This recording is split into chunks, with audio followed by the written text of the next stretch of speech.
reason to contact the network with stories and accounts of unusual, frightening, and terrifying unidentified objects in our waters. Petty Officer Howard, a 17-year veteran of the Navy, tells his story of a possible USO encounter for the first time. The History Channel was broadcasting a show about UFOs and USOs. I never heard of USOs. I thought that was very interesting because I hadn't experienced. I never shared it with anybody, but I thought it was pretty interesting. In the summer of 2000, Howard's ship, the USS Thorn, was docked off Guantanamo Bay, Cuba, after routine maneuvers. It was kind of late, 10 o'clock, so I was coming back to the ship.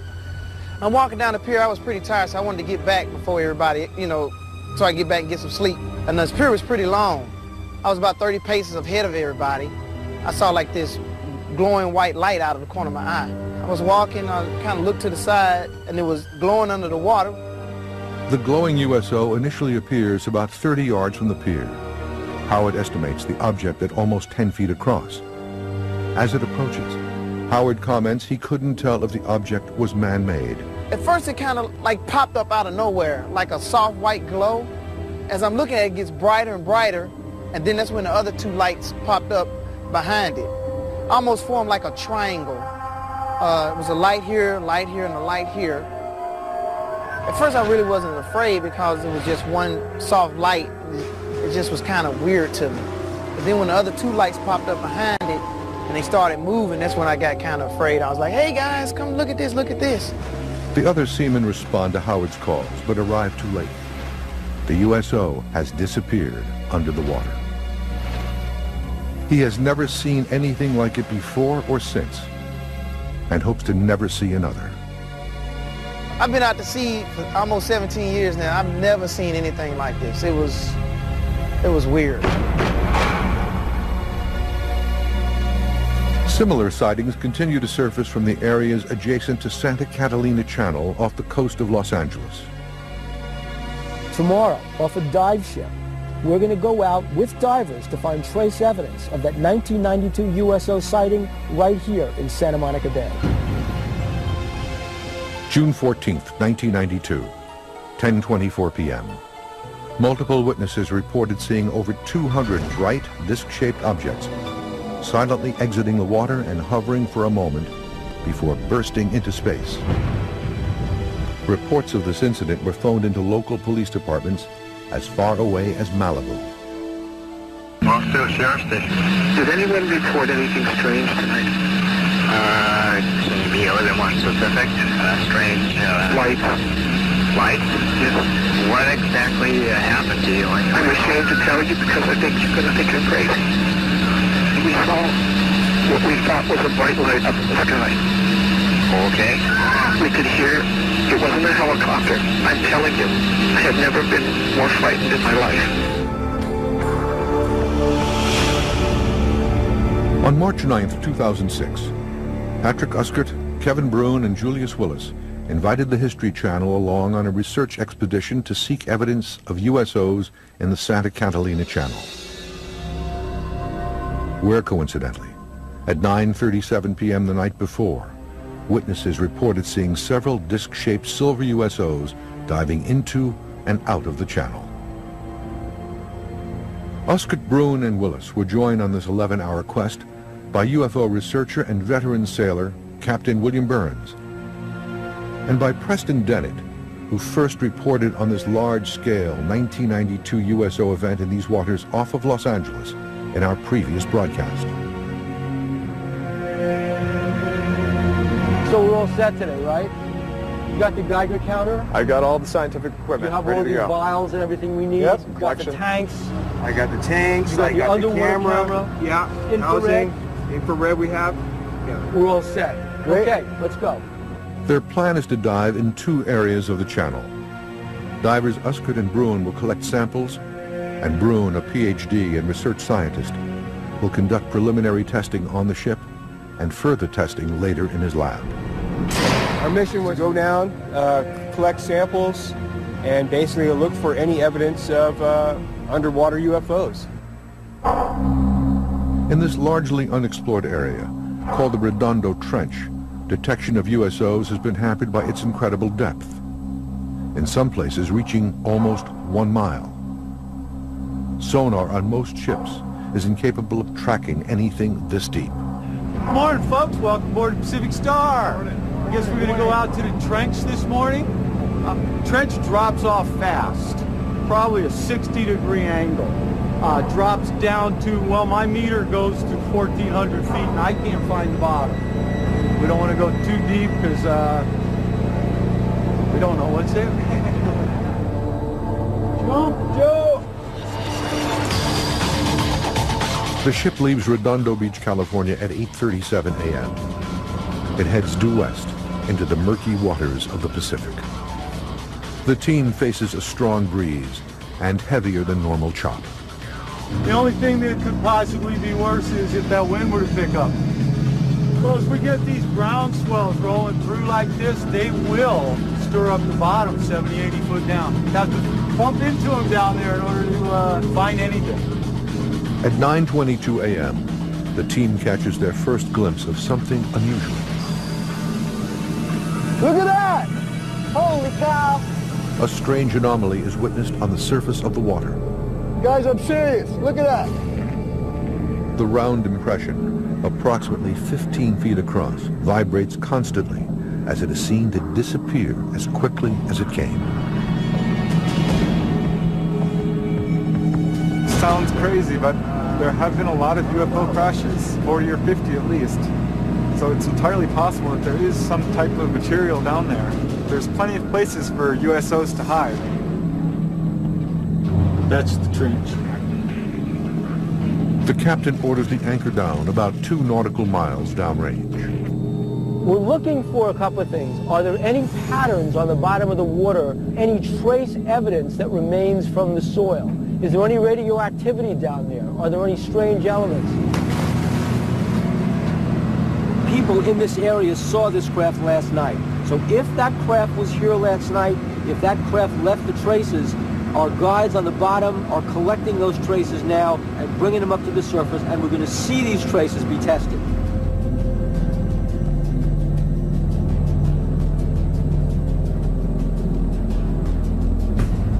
What's the visibility like down there? Very low, like 5 to 10 feet. Yeah, 5 to 10 feet. Too rough to see anything. Couldn't see much when we were down. Hopefully Pat's getting some footage, maybe some samples. While Uskett reported that he sensed something peculiar in the water, the conditions prevented him from seeing it. He did, however, collect samples for testing. Couldn't see a thing. Just my flashlight beam going into blackness. If there is someone who wanted a place to hide, that'd be a pretty nice place to hide. Nice and dark, nice and deep. I didn't feel like I belonged there. I didn't feel like I was supposed to be there. Due to poor visibility at this location, the team moves 4 miles downrange, even further into the channel. We're going to head out to another spot where, again, if you were trying to camouflage yourself, you're probably sitting right here in the best place to be camouflaged.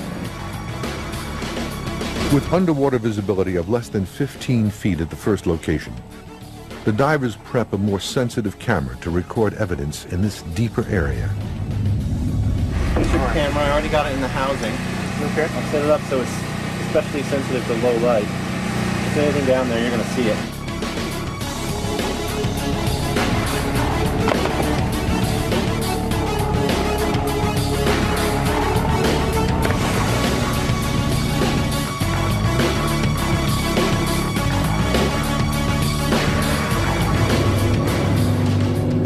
What you're seeing is they're taking samples from the bottom of the ocean bed, and they're going to be testing these for radioactive traces and chemical traces.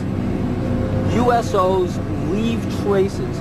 Maybe they're magnetic, maybe they're highly electrical charged. They're looking to test for electrical charges, for magnetism, and for radioactivity.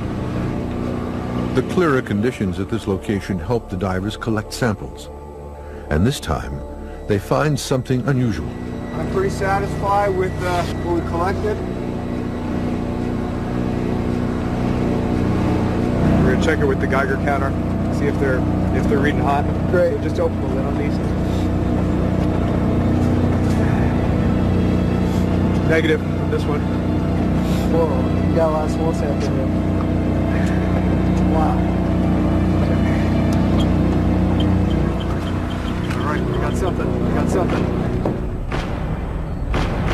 Due to the elevated Geiger counter reading, the team decides further testing is needed. All right, the rest we can do back at the lab. Awesome. So it's really no mystery why a USO would choose this particular area to hide in. They just can't be seen. We can't really know what the results will be until we analyze everything and put it all together. But it's all part of the process. What we try to do is test our hypotheses by setting up very controlled experiments, trying to eliminate variables. And out here, it's very difficult to eliminate all these variables that we deal with. So we're kind of on the level of just observing. And if anything comes up strange or worthy of continuing investigation, then we'll certainly be back out here, I think. Kevin will probably agree with me here, right? There's a good probability that they're down there. If you're going to find anything, you got to look. Further testing on the USO sample proved inconclusive. However, due to the initial positive result on sample number 2, a more comprehensive USO dive is planned for the fall of 2006. We got to go back.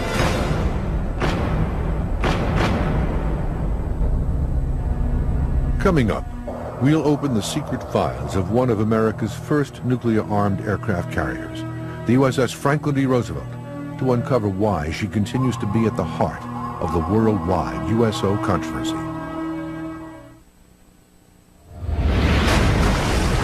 Of the U.S. Navy's many great technical achievements after World War II, few surpassed the dramatic might, power, and capabilities of its Midway-class carrier, the USS Franklin D. Roosevelt. Commissioned on October 27, 1945 from the New York Naval Shipyards, the 1,000-foot-long, 64,000-ton FDR was one of the first ships in the Navy's fleet to carry nuclear weapons full-time. The Franklin D. Roosevelt was a very capable ship in every stretch of the imagination. She was an experimental floating active laboratory for the entire Navy Department. According to many of the men who served aboard the FDR, the ship's sophisticated capabilities caused the carrier to be at the center of one of the great USO mysteries of the 20th century. I have no doubt about the existence of UFOs and their interaction with the Franklin D. Roosevelt, and there have been many other sailors out there who've had the same experience as I have had. There's probably a good connection with the USS FDR and the nuclear weapons and the UFO sightings. There's a magnet for UFOs. Chet Grudzinski served aboard the FDR from July 1958 until December 1960 as a fireman and metalworks engineer. He says his harrowing close-range encounter with a large USO-like object in September 1958 off Guantanamo Bay, Cuba, has distressed him ever since. He tells his story on camera for the first time. We're down below decks this evening between 8 and 9 o'clock. It was dark outside. A bunch of men come running up the ladder from the engine. My buddy then said, "Hey, Red, why don't you go up there and see what's going on?" So I followed those men all the way up the ladder, up to the hangar deck, all the way up to the flight deck. Grudzinski witnessed a cigar-shaped UFO traveling at an incredible speed toward the FDR. He also comments that the object made no sound and maneuvered unlike any man-made aircraft. We had no air operations going on. The flight deck was quiet up there. And this thing just came right at us, and I could see what the light was when it came at our ship. It was a row of windows with figures inside, and they got close enough I could feel the heat on my face and those figures looking at us through those windows. And the impression I got that those figures were looking at us were not human beings. And then this thing turned like a bright red-orange color, and I could see the shape of it. It was a cigar shape when it turned colors, and then it just took right off like that. Grudzinski further reports that this bright USO-like craft rose from the water and remained relatively silent over this 45-second event before flying away. Approximately 25 of the shipmates reportedly witnessed this event as well. Most, he says, were quickly transferred off the FDR. Even more curious, he alleges that within hours, the ship's logbook was altered. When I got the deck log, a lot of things are blackened out on the logbooks. There's nothing in there. and the witness was trashing off the ship, and they probably, I imagine they must have had to sign some papers to say something about it, but I never had to sign anything like that, maybe because I didn't say that much about it, you know. After almost 50 years, his search for answers about what really happened that night continues. I'm still trying to find these men on the flight deck. I didn't have to sign the papers. I wasn't transferred off the ship. I got a lot of whys. What happened? Why? That's what it is. That's why I've been spending all these years of research on it. But Grzinski is not alone in his belief that he witnessed a UFO while serving aboard the FDR. A second FDR veteran, Harry Jordan, served aboard the FDR from 1962 until 1965 as Seaman First Class. His rating as a radar operator put him in charge of one of the world's most advanced and sensitive radar systems. She also had the capability of jamming rockets, intercontinental ballistic missiles, and even break through some of the countermeasures being put upon us by Soviet bloc countries. While on duty in 1963, Jordan says he became part of another significant USO event aboard the ship that has remained secret until now. And the Roosevelt definitely attracted UFOs because of all of the technical equipment and all of the armaments that she had, and also nuclear weapons. Jordan agreed to tell his mysterious and alarming story of possible USO contact for the first time. I do remember the incident and the details of it because it just stays with you when you've gone through this. October 2nd, 1963, off the coast of Sardinia, approximately 2 a.m. Jordan stands watch over his radar monitor. All is normal on this unusually warm fall night. Suddenly and without warning, he says, a contact abruptly appears on his screen, an object 600 miles downrange at an altitude almost impossible for conventional aircraft to reach at the time, 80,000 feet. The first blip came on at the beginning of about 2.5 hours into the watch. It was 600 miles from the ship at 80,000 feet. Then it came into 300 miles at about 35,000 feet, and then it came into about 10 miles at 10 to 15,000 feet from the ship off our port side. I reported it to the watch commander at the time, and he came over, went through the same process and confirmed it, and reported it to the officer of the deck on the bridge. Then the officer of the deck on the bridge woke up the captain after this contact started to move. An object on Jordan's screen begins moving at a speed and on a course that, he believes, would have crushed any man-made aircraft. This thing was covering 10 miles in just a few seconds, and it was traveling about 4,000 miles an hour. It was making right-angled turns, and it was almost like a Z pattern if you took about 4 Zs and lined it across your scope. So I could tell that she was going pretty fast, and then so when she stops, they didn't have any heat signature. Okay? This was highly unusual. After Jordan makes his report, he says the FDR's captain orders the launch of a pair of Phantom II jets to analyze the situation. They went to afterburners and then launched one right after the other. They left the Rosie and headed up on a course of about 012. So then I thought immediately that there might be something new going on here, because that wasn't following protocol as far as normal ship operations that I was used to. The Phantom jets, now about 20 miles downrange, still see contact with the object. Jordan reports that the blip on his radar screen continues to dive close to the USS FDR before it disappears in a literal flash.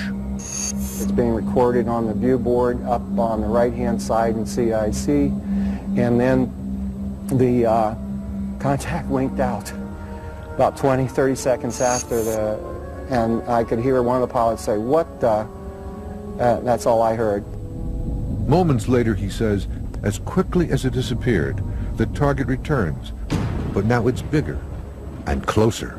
The Phantom II's landed, and then it winked back on again off the port side of the ship, and someone yelled out in CIC, "What the hell is that?" And I bet you had 15 people out there with binoculars looking. 2:32 a.m. In full view of the FDR's crew, the USO reportedly hovers for a moment, several hundred feet from the ship, before disappearing. I saw the Z pattern, and it stopped. It winked out, and then it was gone. I know what the fingerprints are of the electronics on Soviet aircraft, Korean aircraft, Chinese, MiGs, you name it. If it had been a meteor, it would have burned up in the atmosphere. And I have seen meteors streak across the scope, but it only happens in about 2 or 3 seconds. I mean, it's gone. 2:36 a.m. Jordan records the event in his logbook as a UFO incident. Seconds later, he says his commanding officer bursts in. Jordan, what did you put in your log? And I had UFO in there, and I had the contact number at the time. I held it up in front of the commander, and he says, you can take that out.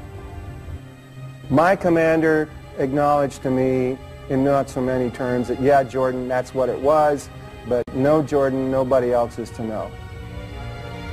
Period. I had too much respect for him in the Navy to say anything about it for over 20 years. This was an historical moment for the United States Navy, and it was left out of the logs. As astonishing as these mysterious first-hand encounters aboard the FDR might be, they are far from the only ones. During her unusually brief 32-year commission, the FDR will host at least a half-dozen similar events. The FDR seemed to have been attractive to USOs. She certainly saw a lot of them. Coming up, the 1952 NATO mission Operation Mainbrace is rocked by continuous UFO and USO reports. The lead ship, the USS FDR. Wallace Litwin took photos of the flying disc going over the USS FDR in Operation Mainbrace.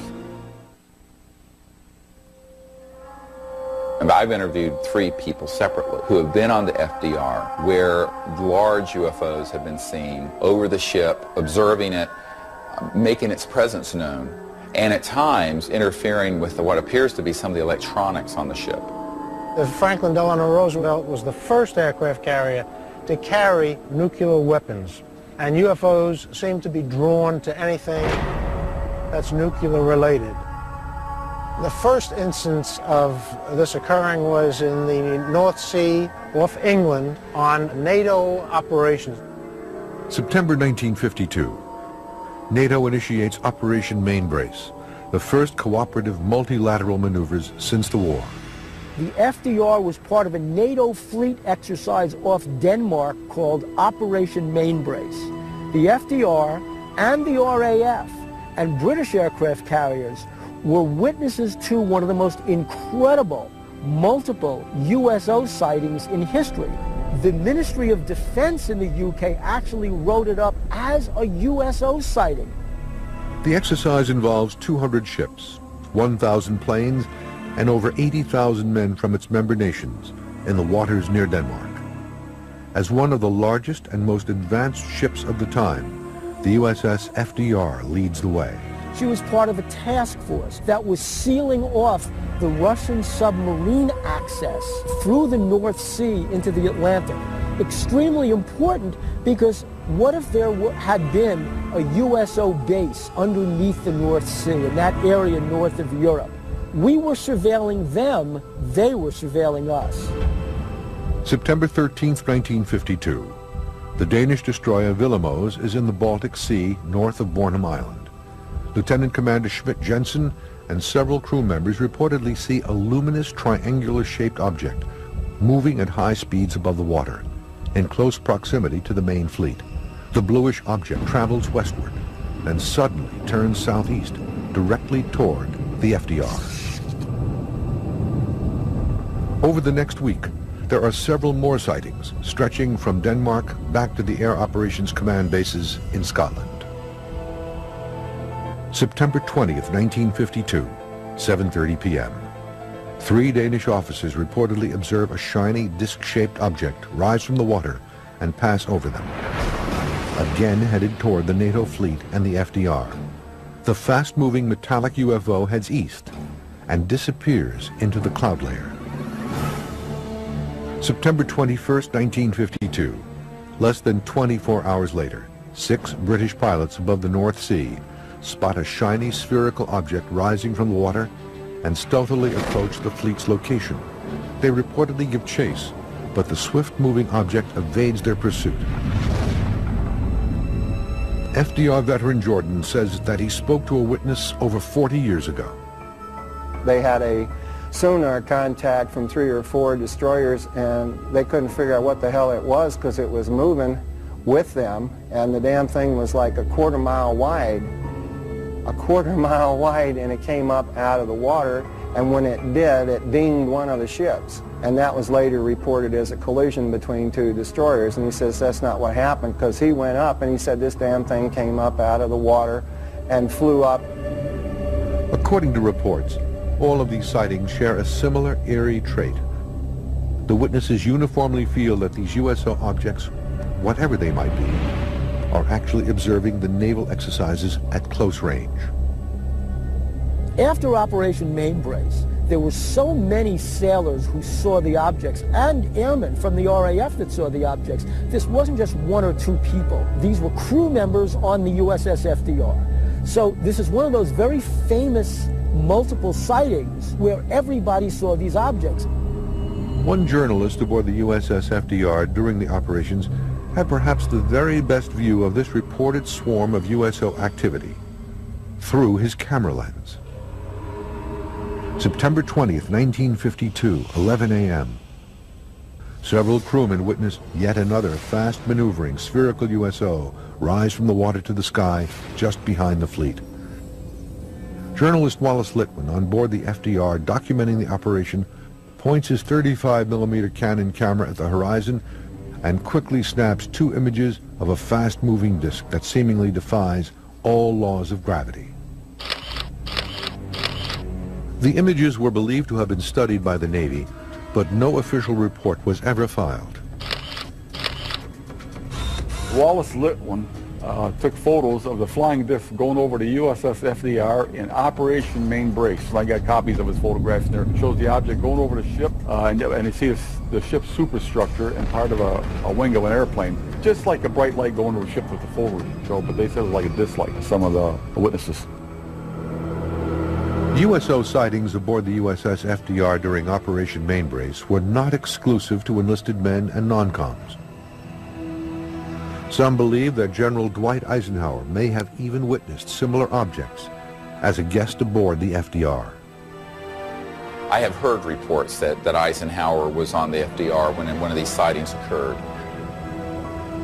The people who are the serious witnesses to operations and events have been afraid to come forward, both because they've been threatened, they're also afraid of being ridiculed. According to experts, many documents involving Mainbrace remain classified. However, others have been released. Is there a motive for officials to keep 50-year-old events secret? The military, in fact, the militaries of all first world nations treat these things as threats. They say the fact that they can penetrate airspace, they can go into highly secure areas, they can outfly our fastest jets. Does that mean they're hostile? Although many FDR veterans and researchers suspect that the ship's advanced capabilities may have made her a target for otherworldly attention, some wonder, could all of this reported activity actually serve as proof? I have spoken with people over the years, since my Roosevelt experience and that one, and have seen the evidence firsthand. To those who have not had those experiences, you cannot know what you've yet to experience, and hopefully you'll believe that they are out there. Coming up, the architect of modern USO research, Ivan T. Sanderson's controversial discoveries and extraordinary USO cases. And later from Australia, 2 disc-like objects are witnessed leaving an impression on the surface of the water. Now, Ivan Sanderson, explorer, taking you into adventure. USOs in general are unidentified submerged objects. USOs have been in history for a long, long time, and an associate and friend of mine, Ivan T. Sanderson, did a study of them long ago. They are there all the time. They're in the data. They're a part of the phenomena. Even more frightening than extraterrestrials is what Ivan T. Sanderson said when he wrote the book Invisible Residents. They're not extraterrestrials. They're already here. To this day, The pioneering USO research by zoologist and former British spy Ivan T. Sanderson continues to astound and frighten experts and buffs alike. His controversial 1970 book, Invisible Residents, forever opened the world's eyes and ears to the murky realm of unidentified submerged objects. Sanderson proposes two primary theories about USOs and invisible residents. The first is that USOs are in fact here and have either evolved along with the Earth or have come from space and made a home in our oceans long ago. When you talk about underwater UFOs, you have to remember that 3/4 of the Earth's surface is covered with water. And UFOs are seen pretty much all over the Earth, in every country. So it's not at all surprising that they're using the oceans, because we haven't even fully explored the oceans ourselves. Sanderson's USO theories lead to a stark prospect. If over 50% of UFO reports occur on or above water, as he reports, are over 50% of these UFOs in fact USOs? You know, UFOs are not just being seen over land. Ivan T. Sanderson said that 50% of all UFOs were actually being seen over bodies of water.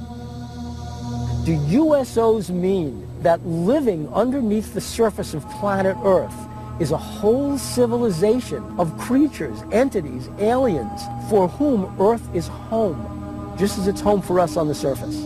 And these were residents who've been here for millions of years, probably before life evolved on the surface of the planet.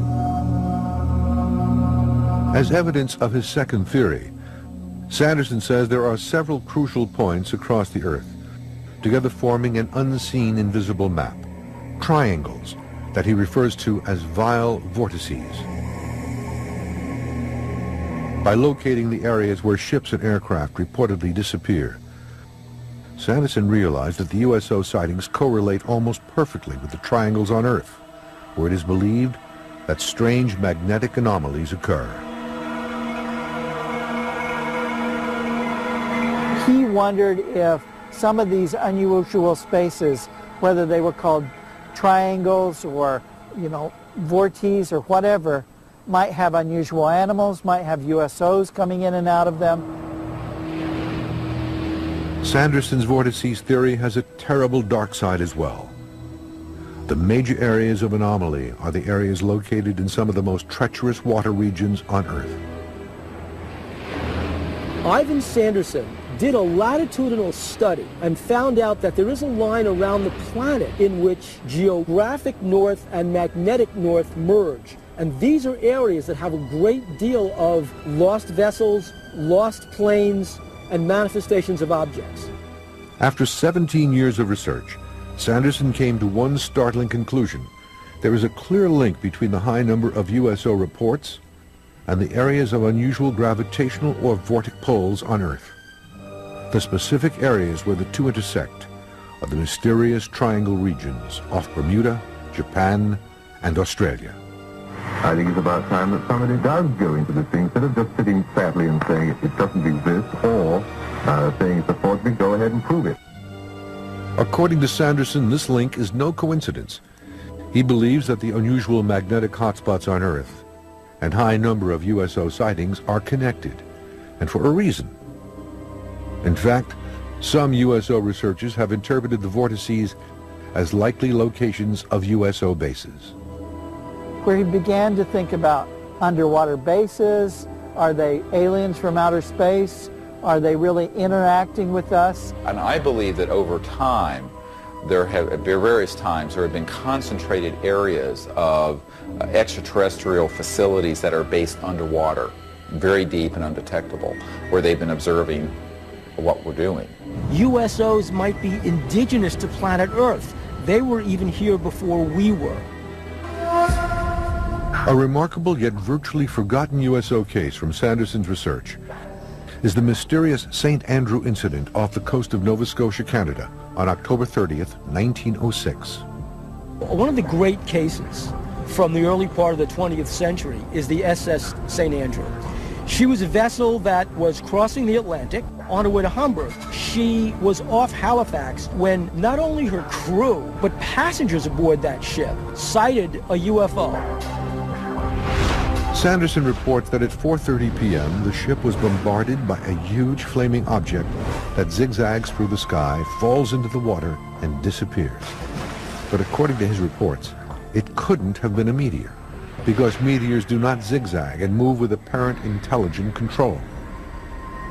The story was even covered in the New York Times. First Officer V.E. Spencer says, quote, "I have seen meteors all over the world, but never such a large one as this." Throughout Sanderson's career, a cloud of mystery drifted around him. Sanderson was a part of the British intelligence service, but what we're really cloudy about is a lot of his friends were in the OSS, which was the precursor to the CIA, and then, as we can tell from some of his books, Sanderson had a direct connection to the Office of Navy Intelligence and was getting information from them. Until his death in 1973, Sanderson traversed the globe in search of underwater submerged objects. Today, some USO experts believe his research was provided to him by highly placed government sources.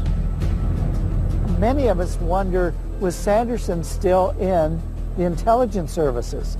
Was he still going on some of his expeditions, some of his explorations, and using part of what he was doing to feed back to his old friends in the intelligence services, but also getting new information for his books from them too? At the end of his life, weakened by cancer, Sanderson fell victim to friends and enemies alike who coveted his research. A lot of people would back their station wagon up to his bunkhouse and said they were going to borrow files and never brought them back. Speculation continues in various circles about whether secret government operatives removed Sanderson's files, thereby destroying the best cache of deep-sea UFO evidence ever collected. In the beginning, Ivan Sanderson was thinking about USOs as creatures that were in the air, that came into water. Towards the end of his career, he also had to engage in thinking about them as possibly intelligent craft from outer space. Coming up, an eyewitness report of two massive disc-like objects emerging from an Australian lagoon and leaving evidence in its wake.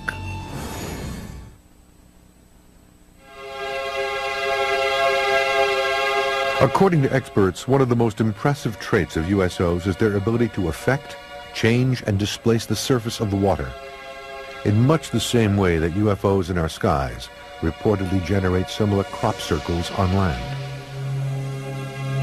An interesting aspect of USOs is the fact that they leave a physical presence on the water. USOs create the same kind of effect over water, over ice, so there's a real similarity between the physical trace evidence of a USO landing and a UFO landing on planet Earth. It's like if you took a glass and stuck it in water, right? Well, now you have a hole on the water. To USO researchers, the most impressive and well-publicized water crop circle case is the Tully water nest case, which occurred in northern Australia in January 1966. This Tully's Nest story was one of the most publicized USO/UFO events in Australia. In fact, it had much the same kind of publicity that Roswell had here in the United States because everybody was involved, the military, the newspapers. It became a tourist attraction. People made pilgrimages to Tully's Nest to see where the USO came out of the water. Over the past decade, Australian researcher Bill Chalker has conducted the most intensive study of the Tully case. At 9 a.m. on January the 19th, 1966, young farmer George Pedley was driving a tractor through a neighbouring farmer's property, a place called Horseshoe Lagoon near Tully in far north Queensland. And he first started to experience some problems with his tractor. It seemed to be sort of missing and as if it was about to stop on him, and then he heard this high-pitched hissing noise, and he looked in the direction of where this noise was coming from, and at about 20 to 30 feet away, rising from the lagoon, was a sort of a dish-shaped metallic-looking object that rose up to an altitude of about 30 to 40 feet and then appeared to go into a shallow dive and take off at high speed. George Pedley described the object as appearing like two massive dinner plates stacked atop one another, about 30 feet in width and 12 feet in height.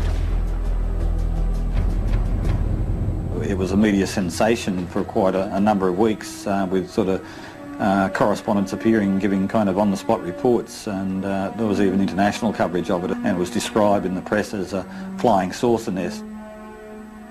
This nest contained evidence of a reported USO touchdown, a distinctive imprint left behind on the surface of the lagoon. The whirlpool effect in the water lasted for days and days after the USO took off. The Navy tested it, scientists tested it. A lot of tests were done on it and analyses were done on it, and there were all kinds of theories. And what they found was nothing could explain the water impressions. In his numerous interviews and investigations over the years, Chalker found George Pedley to be a unique USO witness. Yeah, George Pedley impressed me as being a very credible kind of witness, a typical kind of North Queenslander type cane farmer character, really the last kind of person you'd expect to come out with a story like this. During the various public and private investigations in Tully over the subsequent weeks, at least a half-dozen other water nests were identified in the area. Water samples were sent to the physics department at the University of Brisbane for radiation testing. A reed from the center of the water nest tested positive for beta radiation, but within days the sample mysteriously disappeared. Research into the Tully case continues to this day. With no shortage of USO cases in the past and present, many continue to wonder why these objects are here and what could possibly be next. My belief is you got this big universe and all these different planets. I mean, anything is possible. Why should we be the only intelligent beings? Some researchers interpret the recent events involving USOs as something more sinister. I believe that there are extraterrestrial civilizations who have been watching our development over the last 100 years with knowing there's a lot of promise, but also a lot of risk. There's no doubt about it. There's something going on. They're covering this stuff up. They're lying, and I would like to see congressional hearings in Washington to cut the crap and let's see what's going on, you know? Does it mean that somehow there's an event coming on planet Earth, cataclysmic, end of time, and somehow the USOs are coming out of the Earth because the Earth itself is in trouble? Maybe we're nearing the end of days.